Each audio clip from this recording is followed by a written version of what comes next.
Perte de gras vs perte de poids. Aujourd'hui, on va parler ensemble des 5 erreurs les plus fréquentes qu'on observe quand on veut faire la part des choses. Si la plupart des gens stagnent en perte de gras, c'est tout simplement parce qu'ils font l'une de ces 5 erreurs. Dis-moi si tu l'as fait en commentaire. La première erreur, ça va être de bien trop réduire les calories dont tu as besoin pour fonctionner. Et oui, ça sert à rien. Autant baisser un petit peu les calories dont le corps a besoin va créer un déficit calorique qui va être du coup optimal pour une perte de poids. Maintenant, si tu creuses trop le fossé, tu vas créer ce qu'on appelle une mise en famine. Et quand le corps subit une famine, il va s'adapter, c'est un stress et le corps sait s'adapter au stress. Et de deux, il va compenser, c'est-à-dire que la prochaine fois que tu vas lui donner à manger comme il faut, il va faire des stocks en prévision de la prochaine famine, complètement contre-productif. De plus, se sous-nourrir, se sous-alimenter va provoquer une énorme fatigue qui va t'empêcher d'aller au bout de tes entraînements, ce qui est quand même un peu la loose, quoi. Également, couper trop globalement ces calories va provoquer une fonte musculaire. Or, c'est pas le muscle que tu as envie de perdre, c'est le gras. Le muscle, lui, va t'aider même à ça. Donc, si tu l'enlèves, tu vas peut-être perdre un petit peu de poids, mais sûrement pas de gras. Enfin, trop réduire ces calories provoque une énorme frustration qui mène tout droit au craquage. On se venge sur la nourriture et c'est complètement humain comme comportement. Si jamais tu es vraiment trop frustré, ça va créer des obsessions et ça va créer des troubles du comportement alimentaire. Si tu en es victime, n'hésite pas à en parler autour de toi, à ton médecin, bref, à te prendre en main et te soigner. Erreur numéro 2, quand on parle de perte de gras et de perte de poids, ça va être de négliger ses apports en protéines. Les protéines jouent un énorme rôle dans la satiété. C'est quelque chose qui va vraiment très vite agir à ce niveau-là. Donc, quand tu vas consommer des protéines, tu vas vite te sentir rassasié, ce qui va te permettre de manger moins que si jamais tu n'avais pas mangé de protéines, puisque la satiété va arriver et du coup, tu vas te sentir bien. Ça contribue également au maintien de la masse musculaire, à condition évidemment de le coupler avec un bon entraînement, et ça, c'est ma partie. Enfin, les protéines jouent un rôle dans la thermogénèse alimentaire. Mais ça, c'est un autre sujet beaucoup plus scientifique. Pose des questions en commentaire si ça t'intéresse.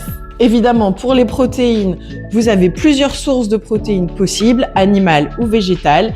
Ici, tu es sur un compte veggie, donc je vais plutôt te proposer des sources de protéines végétales, telles que le tofu, le tempeh, les protéines de soja ou de pois texturés, également les lentilles, les pois chiches, bref, les haricots rouges, les légumineuses d'une manière générale, à compléter également avec les céréales qui, quand elles sont ensemble, légumineuses et protéines végétales, t'apportent l'ensemble des acides aminés essentiels.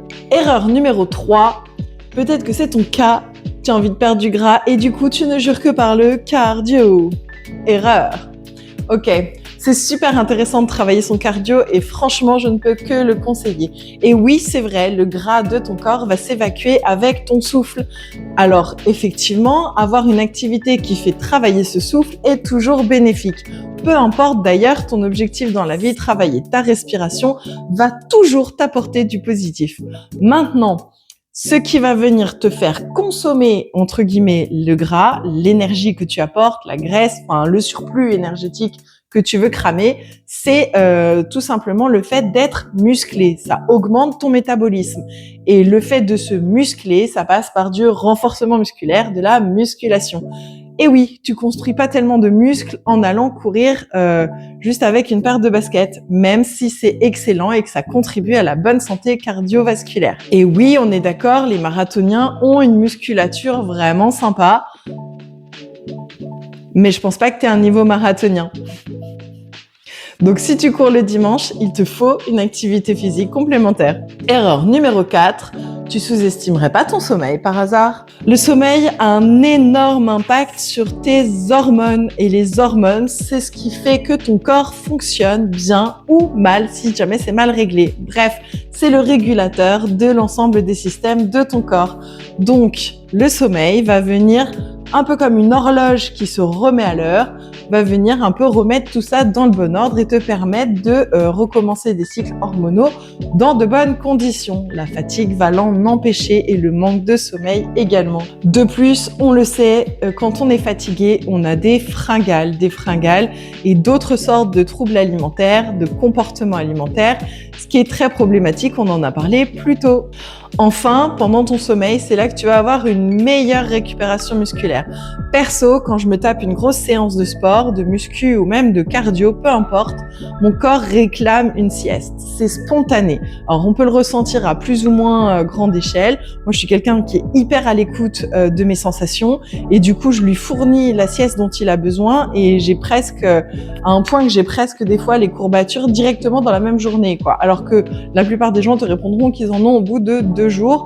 Cycle de sommeil oblige. Les deux sont vrais, il n'y a rien de faux, mais il faut savoir quand même que le sommeil, c'est ce qui va te permettre d'intégrer en fait ce qui s'est passé dans ta séance. Et enfin, l'erreur numéro 5, tel un papillon attiré par la lumière, tu es toi aussi attiré par toutes ces solutions miracles et ces promesses de complémentation alimentaire, de produits miracles, de pilules minceurs et autres crèmes fantaisistes. Et oui, c'est super tentant, mais s'il te plaît, reste basique, naturel et sensé. Ok, on a toutes et tous eu envie à un moment donné de prendre la solution la plus rapide, le raccourci, ce qui nous emmène le plus vite du point A au point B. C'est normal, on est impatient, on a envie que ça se bouge, etc. Donc oui, pas de problème, je comprends, mais pose-toi la question, ça se saurait. Une pilule va peut-être contribuer, mentalement te faire manifester quelque chose, va peut-être te donner un petit coup de pouce, mais le fond du travail, c'est quand même toi qui le fais. La perte de gras durable repose sur des bases simples, ne l'oublie pas.